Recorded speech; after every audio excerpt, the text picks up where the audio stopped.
Hyderabad నాంపల్లిలోని forensic science lab లో ఈ రోజు ఉదయం అగ్ని ప్రమాదం జరిగింది. బిల్డింగ్ లోని మొదటి అంతస్తులో మంటలు ఎగసిపడ్డాయి. మిగతా అంతస్తులకు మంటలు వ్యాపించాయి. బిల్డింగ్ ను పొగ కమ్మేయడంతో లోపల విధుల్లో నిమగ్నమైన సిబ్బంది తీవ్ర భయాందోళనకు గురయ్యారు. ప్రాణభయంతో బయటకు పరుగులు పెట్టారు. సమాచారం అందుకున్న అగ్నిమాపక శాఖ సిబ్బంది 5 ఫైర్ ఇంజిన్లతో వచ్చి మంటలు ఆర్పేశారు. ప్రాథమిక ఆధారాలతో షార్ట్ సర్క్యూట్ వల్లే మంటలు ఎగసిపడినట్లు అధికారులు తెలిపారు. అగ్ని ప్రమాదం జరిగిన విషయం తెలిసి north zone DIG Swetha, Khairatabad zone DCP Shilpavalli forensic lab వద్దకు చేరుకుని పరిస్థితిని సమీక్షించారు.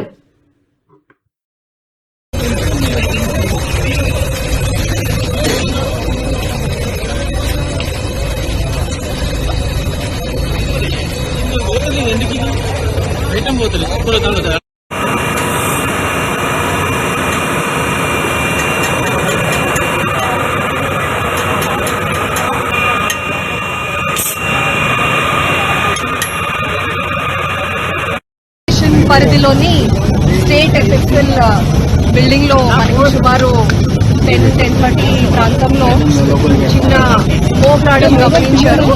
అర్లీగా వచ్చినటువంటి ఆఫీస్ బాయ్ ఆయన అందరికీ ఇన్ఫర్మేషన్ ఇవ్వగా local police and fire engines అన్ని కూడా ఇమీడియట్ గా రీచ్ అవ్వడం జరిగింది. ఫస్ట్ ఫ్లోర్ లో స్మోక్ రావడం స్టార్ట్ అయింది. Later on it has spread and supposedly short circuit. That is what we suspect. There is no scientific madam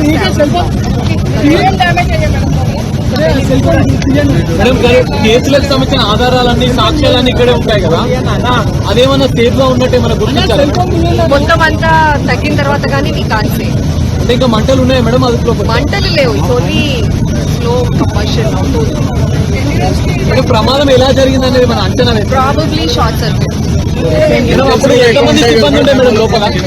సిబ్బంది ఎవరు లేరు. There is no person. ఒక్క ఆఫీస్ పై చూసినతనే కొంచెం ఆయన ఇనీషియల్ గానే ఫైర్ ఎక్స్టింగ్విషర్ యూజ్ చేసి అది తగ్గించడానికి ట్రై చేశాడు. కానీ ఆయనకు కూడా కొంచెం అస్వస్థతకు లోనై he also was admitted in hospital. ఇంకా అప్పటికి ఆఫీస్ ఓపెన్ అవ్వలేదు కాబట్టి దెర్ ఆర్ హార్డ్లీ 3-4 పీపుల్. వాళ్ళందరూ ఇమీడియట్ గా బయటికి ఎవాక్యుయేట్ అయ్యారు. మీ కార్యాలయం అంతా ఎవరి ఆధీనంలో పనిచేస్తుంది? Police department.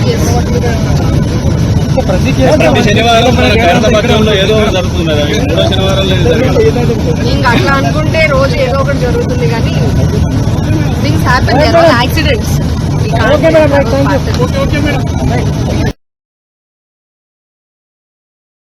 ప్రాజెక్టు అవినీతిలో ఫార్ములా ఈ కార్ రేసింగ్ లో కేసీఆర్, కేటీఆర్ లను ఎప్పుడు అరెస్ట్ చేస్తారని తాను బీజేపీని ప్రశ్నిస్తున్నారని తెలంగాణ ముఖ్యమంత్రి రేవంత్ రెడ్డి అన్నారు.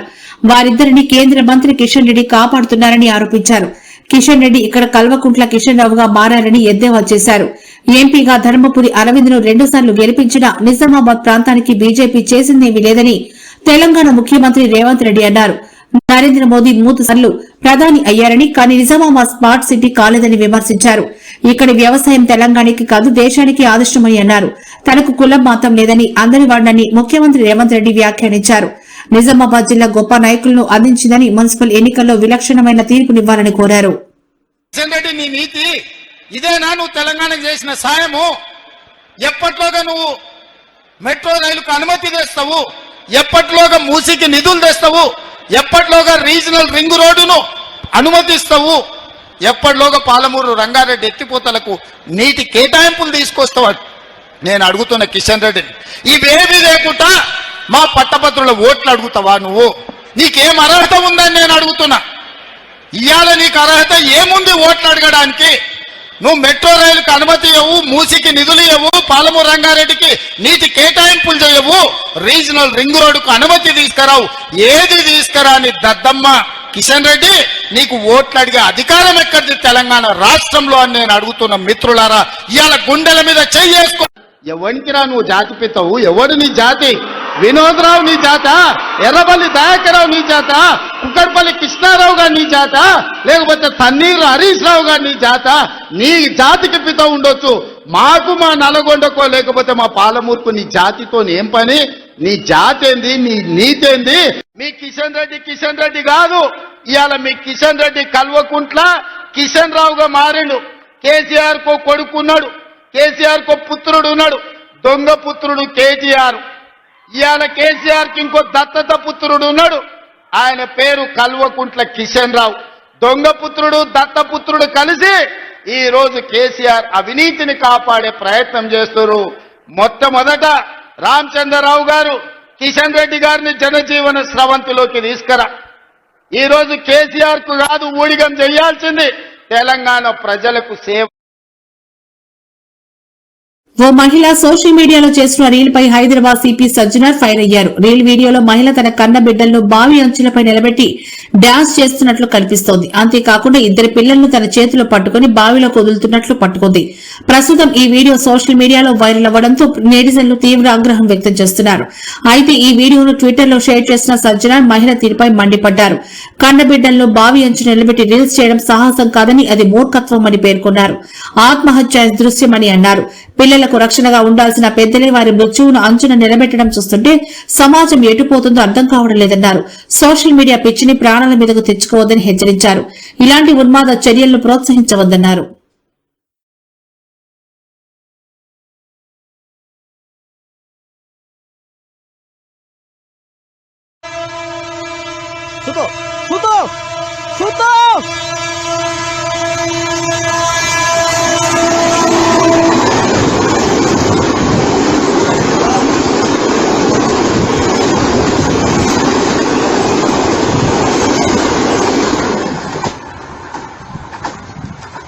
Allah.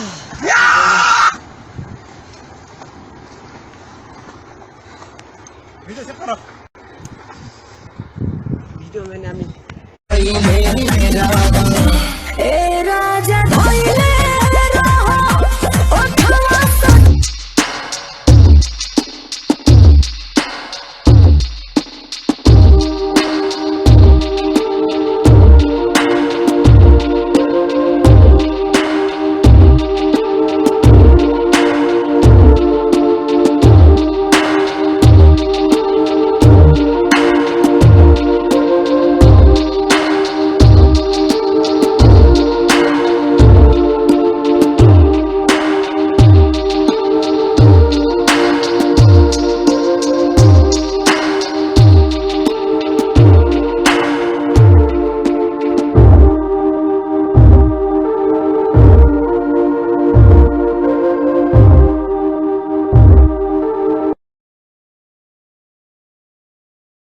చిత్ర పరిశ్రమలోని సమస్యల పరిష్కారం కోసం film development corporation chairman Dil Raju ఎప్పటికప్పుడు ప్రభుత్వంతో మాట్లాడుతుంటారని తెలంగాణ రాష్ట ఉప ముఖ్యమంత్రి మల్లు భట్టి విక్రమార్క అన్నారు. సినీ రంగ అభివృద్ది కోసం ప్రభుత్వం తరపున ఎలాంటి కార్యక్రమాలు చేయాలన్నా సలహాలు సూచనలు ఇస్తుంటారని అందుకు ఆయన అభినందిస్తున్నామని అన్నారు. టాలీవుడ్ ఎలాంటి సాయం కోరినా తెలంగాణ ప్రభుత్వం చేస్తుందని హామీ ఇచ్చారు. తెలుగు చిత్ర పరిశ్రమకు ప్రభుత్వం ఎప్పుడు అండగా ఉంటుందన్నారు. భారతీయ చలనచిత్ర పరిశ్రమకు హైదరాబాద్ ను కేంద్రంగా చేయాలనేది తమ ప్రభుత్వం సంకల్పమన్నారు. ఈ మేరకు బ్లూ ప్రింట్ సిద్దం చేశామని అన్నారు. ప్రభుత్వం మనది. Film industry you can own this government and government is owning the entire film industry. మీరు ఏ చిన్న అవకాశం వచ్చినా మేము మీకు సపోర్ట్ చేయడానికి సిద్ధంగా ఉన్నాం. ఈ అవకాశాన్ని ఆపర్చునిటీస్ ని వదులుకోవద్దని హైదరాబాద్ లో బాధ్యతాయుతంగా పరిష్కార మార్గాలు ఇస్తా ఉన్నాం. బాంబే వెళ్లిన సంగతి తెలిసిందే. ఈ పర్యటన సందర్భంగా బైక్ ర్యాలీలు, పబ్లిక్ న్యూసెన్స్ జన సమీకరణ చేశారని ఎస్ఐ రవి వర్మ ఫిర్యాదు చేశారు. రోడ్డు బ్లాక్స్ చేశారని, సామాన్య ప్రజానికాన్ని ఇబ్బందులకు గురి చేశారని ఫిర్యాదులో ఆయన పేర్కొన్నారు. సున్నితమైన ప్రాంతాల్లో ప్రజలను రెచ్చగొట్టేలా ప్రవర్తించారని తెలిపారు. జన సమీకరణ ర్యాలీలు చేపట్టవద్దని కఠిన నిబంధనలు విధించినా వాటిని ఉల్లంఘించారని పేర్కొన్నారు. ఈ క్రమంలోనే ఇబ్రహీంపట్నం పోలీసులు ఆయనపై నాన్ బెయిలబుల్ కేసు నమోదు చేశారు. పోలీసులు విధించిన ఆంక్షలకు విరుద్దంగా అనుమతి లేకుండా ర్యాలీ నిర్వహించారంటూ పోలీసులు కేసు పెట్టారు. Section 223, 189, class 2, 292, 125, class 2, 126, class 2, 132, 190 BNS చట్టం ప్రకారం కేసు నమోదు చేశారు. ఈ క్రమంలో జోగి రమేష్ ను మళ్లీ అరెస్ట్ చేస్తారా అనే ఉత్కంఠ నెలకొంది.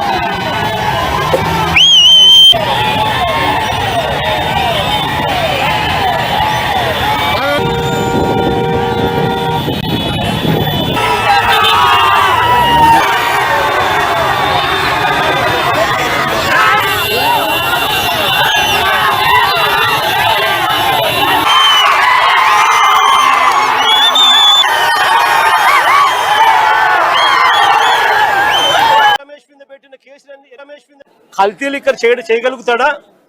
దాన్ని మళ్ళా డిస్ట్రిబ్యూషన్ చేసేది ఎక్కడ? చంద్రబాబు నాయుడు గారికి సంబంధించిన ఆయన మనుషులతో నడిచే బెల్ట్ షాపుల ద్వారా దాన్ని అమ్మాల. అంటే ఆ డిస్ట్రిబ్యూషన్ జోగి రమేష్ పోగలుగుతాడా? ఎంత అన్యాయమైన కేసులు పెడతా ఉన్నారని చెప్పడానికి నిదర్శనం ఇది. 12 కేసులు పెట్టారు, చివరికి 83 రోజులు జైల్లో కూడా పెట్టారు. ఇంతకన్నా అన్యాయం ఎక్కడా ఉండదు. చివరికి జోగి రమేష్ కొడుకు చిన్నపిల్లోడని కూడా చూడకుండా ఈ పిల్లోడు యాక్టివ్గా వాళ్ళ నాయన జైల్లో ఉన్నప్పుడు ఈ పిల్లోడు యాక్టివ్ అవుతున్నాడు అని చెప్పి ఈ పిల్లోడి మీద 7 కేసులు పెట్టారు. జోగి రమేష్ భార్య మీద ఒక కేసు పెట్టారు. వీళ్ళే పోలీసులే దౌర్జన్యం చేసి వీళ్ళే ఆమె పోలీసుల మీద దౌర్జన్యం చేసింది అని చెప్పి ఆమె మీద కూడా కేసు పెట్టారు. నేను అడుగుతా ఉన్నా, ఇదే చంద్రబాబు నాయుడు గారు బీసీలంటే ఆయనకు ఎంత చులకన అని చెప్పడానికి ఈ ఒక్క ఎగ్జాంపుల్ చాలు. రాష్ట్రంలో సరికొత్త సాంకేతిక విప్లవానికి కూటమి ప్రభుత్వం శ్రీకారం చుట్టింది. అమరావతిలో నిర్మాణ చెంతలకి పెట్టిన క్వాంటమ్ వ్యాలీకి సీఎం చంద్రబాబు నాయుడు కేంద్ర మంత్రి జితేంద్ర సింగ్ తో కలిసి నేడు శంకుస్థాపన చేశారు. క్వాంటమ్ టెక్నాలజీలో ఏపీని అగ్రగామిగా నిలపాలన్న లక్ష్యంతోనే దీని రూపకల్పన జరుగుతోంది. దేశంలో క్వాంటమ్ విప్లవానికి నాయకత్వం వహించే దిశగా రాష్ట్రం అడుగులేస్తోంది. ఈ క్వాంటమ్ వ్యాలీ కోసం ప్రభుత్వం 50 ఎకరాలు కేటాయించింది. రాష్ట్ర చరిత్రలో మరిచిపోలేని రోజుగా మిగులుతోందని సోషల్ మీడియా వేదికగా తెలిపారు. 1990లలో భారత్ ను ఐటీ మ్యాప్ పై నిలిపిన ప్రయాణమే నేడు క్వాంటమ్ మ్యాప్ పై భారత్ ను అగ్రస్థానంలో నిలిపే దశకు చేరుకుందని పేర్కొన్నారు. నేడు నూతన ప్రయాణానికి అమరావతి కేంద్ర బిందువుగా మారనుందని, రాష్ట్ర చరిత్ర మారే రోజుగా గుర్తుండిపోతుందని తెలిపారు. 7/2026 అమరావతిలో ఒక చారిత్రాత్మక ఘట్టం. భారతదేశపు తొలి quantum valley top 5 global quantum హబ్లలో ఒకటిగా అమరావతిని తీర్చిదిద్దే దిశగా అమరావతి క్వాంటమ్ వ్యాలీ శంకుస్థాపన కార్యక్రమం 90 లక్షల స్క్వేర్ ఫీట్ విస్తీర్ణంతో సుమారు 88,000 మందికి ఉపాధి అవకాశాలు కల్పించేలా రూపుదిద్దుకోనున్న విశాలమైన ప్రతీకాత్మక ఐకానిక్ ఆధునిక భవనం. 133 క్యూబిట్స్ సామర్థ్యంతో ఐబిఎం క్వాంటమ్ సిస్టమ్ 2, ప్రపంచపు తొలి క్వాంటమ్ బయో ఫౌండరీ, స్టార్టప్లకు open QChip IN test bed and incubation centre, భారతదేశపు తొలి క్వాంటమ్ రిఫరెన్స్ సౌకర్య కేంద్రం మరియు అత్యాధునిక క్వాంటమ్ సేఫ్ సొల్యూషన్స్ ప్రధాన కార్యాలయం. అంతేకాదు హార్డ్వేర్, సాఫ్ట్వేర్, ఆల్గోరిథమ్స్, పరిశోధన, డీప్ టెక్ ఆవిష్కరణలకు అవసరమైన అన్ని వనరులు ఒకే వేదికపై సమీకృతం. అమరావతి క్వాంటమ్ వ్యాలీ, భారతదేశ క్వాంటమ్ భవిష్యత్తు.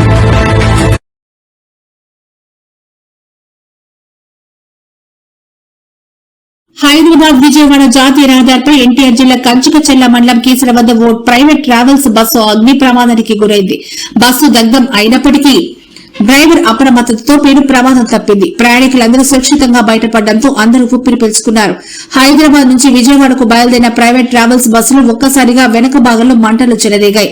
వెనక నుంచి పగులు మంటలు రావడాన్ని గమనించిన డ్రైవర్ వెంటనే అప్రమత్తమై బస్సుని రోడ్డు పక్కకు నిలిపేసి ప్రయాణికులను క్షణాల్లోనే బయటకు తిప్పాడు. అప్పటికే మంటలు వేగంగా వ్యాపించడంతో బస్సు పూర్తిగా దగ్ధమైంది. బస్సులో ఉన్న మొత్తం 39 మంది ప్రయాణికులు సురక్షితంగా బయటపడడంతో పెను ప్రమాదం తప్పింది. ఈ ఘటనలో ఎవరికీ గాయాలు కాలేదని అధికారులు తెలిపారు.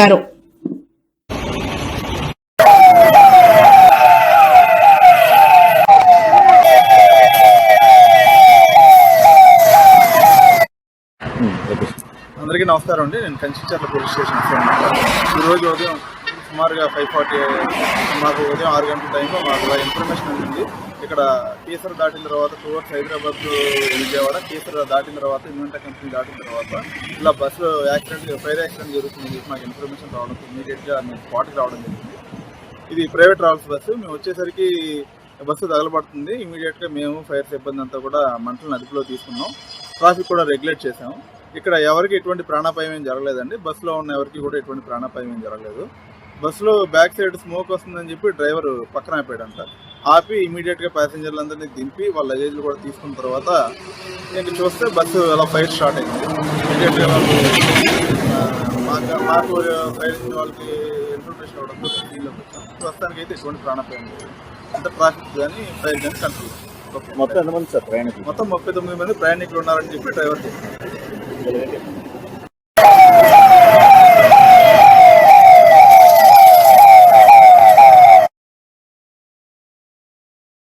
వైసీపీ అధినేత జగన్ ఇబ్రహీంపట్నం పర్యటన సందర్భంగా విషాదం చోటు చేసుకుంది. మాజీ మంత్రి జోగి రమేష్ ను పరామర్శించేందుకు ఆయన తాడేపల్లి నుంచి ఇబ్రహీంపట్నంకు బయలుదేరారు. ఈ క్రమంలో జోగి రమేష్ ఇంటి సమీపంలో వైసీపీ నేత మృతి చెందారు. జగన్ వస్తున్న నేపథ్యంలో జోగి రమేష్ ఇంటికి వెళ్తున్న చిల్లకల్లు గ్రామ వైసీపీ అధ్యక్షుడు డి రాంబాబు పల్స్ పడిపోయి కుప్పకూలారు. వెంటనే ఆయన సమీప ఆసుపత్రికి తరలించగా అప్పటికి ఆయన చనిపోయినట్లు వైద్యులు నిర్ధారించారు. జగన్ పర్యటన సందర్భంగా ఓ కుర్రాడు కూడా మరణించినట్టు తెలుస్తోంది. బైక్పై విన్యాసాలు చేస్తూ బార్గేట్ ఢీకొనడంతో అతను మృత్యువాత పడినట్టు సమాచారం. మృతి చెందిన కుర్రాడిని ఇబ్రహీంపట్నంకు చెందిన భార్గవ్గా గుర్తించారు.